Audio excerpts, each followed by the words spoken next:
Oh well, change the plan again. I did say I was going to bleed the clutch the old-fashioned way.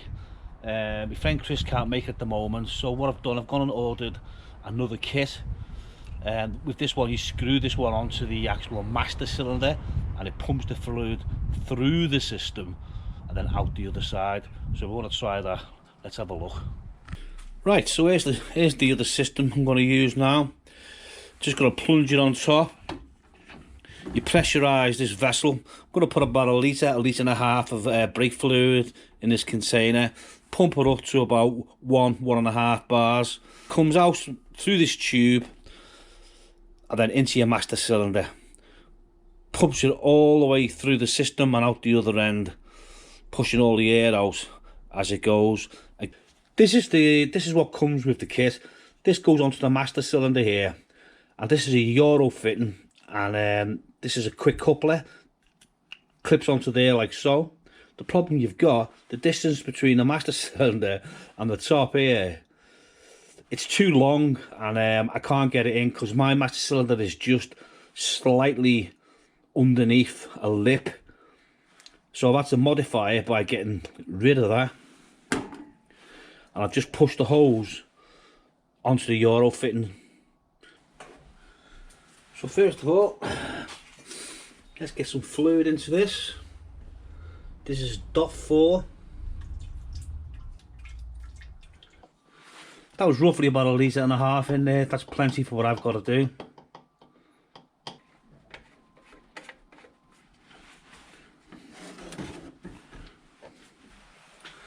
So we're just going to top the master cylinder up.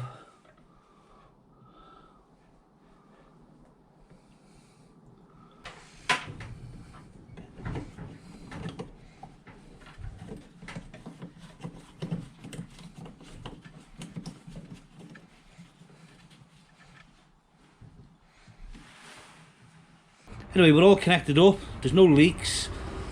I pumped the bleeder up to 1 bar of pressure, and there's about 2 litres of fluid in it, so that's plenty. So I'm going to shut the bonnet and get the car up in the air.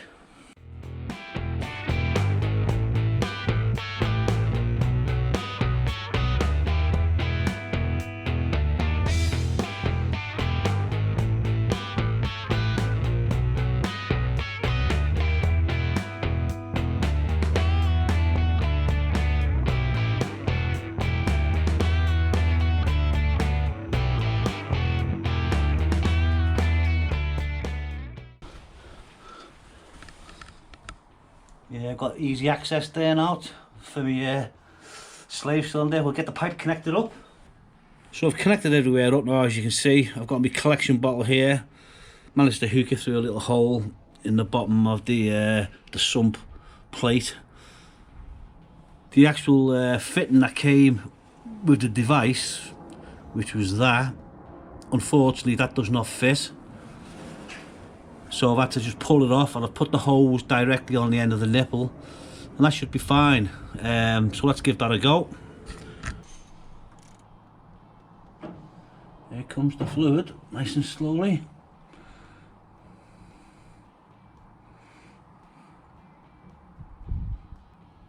I think we need to crack that bleeding nipple up a bit more.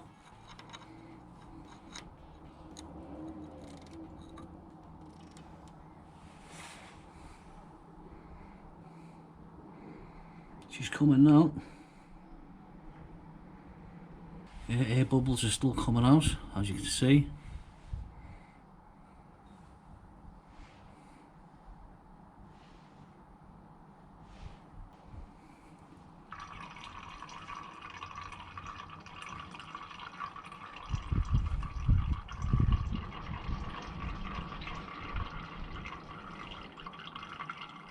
So I pulled quite a bit of liquid through there now, and all the air bubbles seem to have stopped.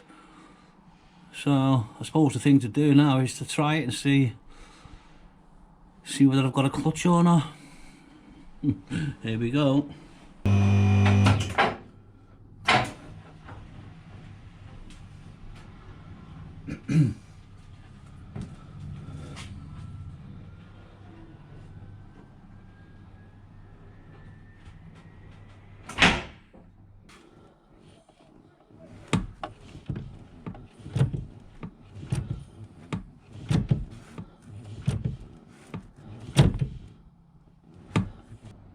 So I can feel resistance now in the clutch pedal, so I think all the air is out the system.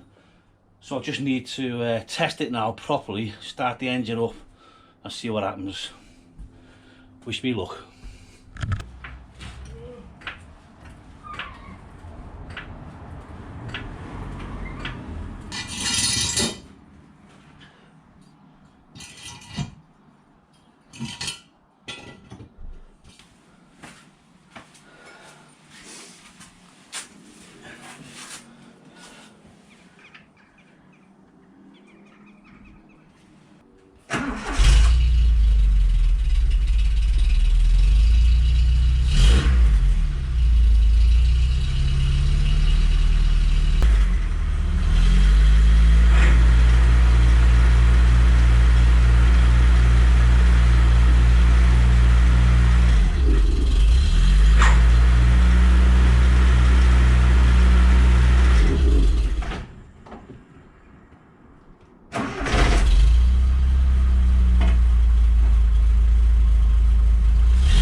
That didn't work.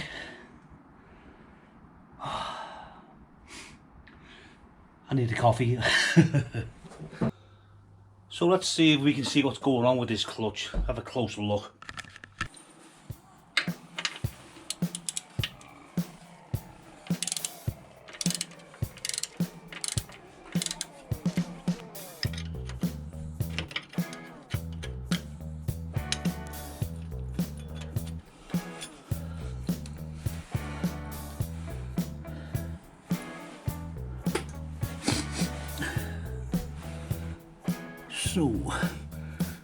So we take the slave cylinder out now. Okay.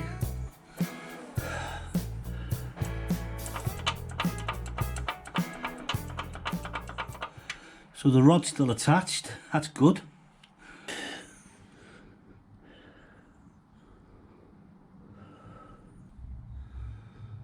Right, let's put my foot on the clutch and see whether that moves.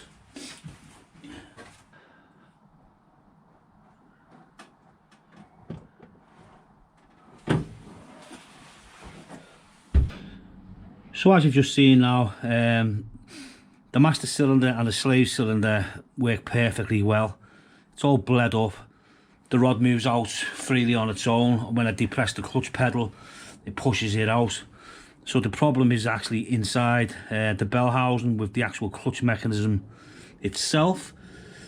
So we need to investigate a little bit further. I have got a borescope. I think I might just have a little look inside before I put this back together again. So we'll go in and have a look, see what we can see as we go in. Yeah, the rod is in place, as you can see. That's fine.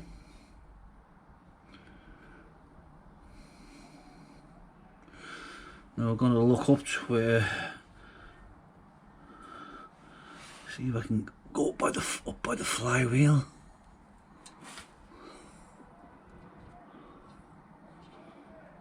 Can't really make much out up there, but it looks like it's all still connected okay.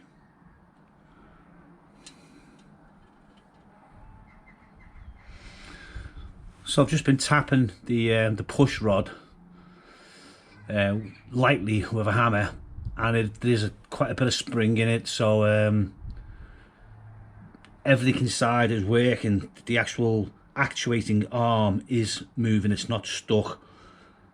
So therefore the clutch plates must be seized to the flywheel. I'm just going to have to try and bear with it and break it free somehow.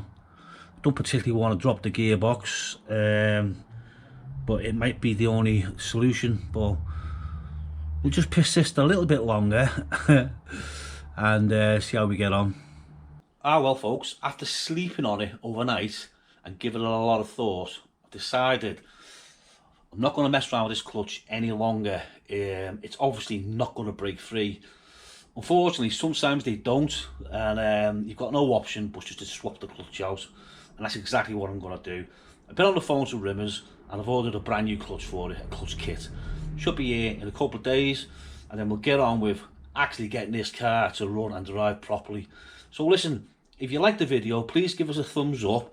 If you haven't subscribed, please consider it. It is free and it really does help the channel. So like I said, once again, thanks very much for watching, and I'll see you on the next one. Bye for now.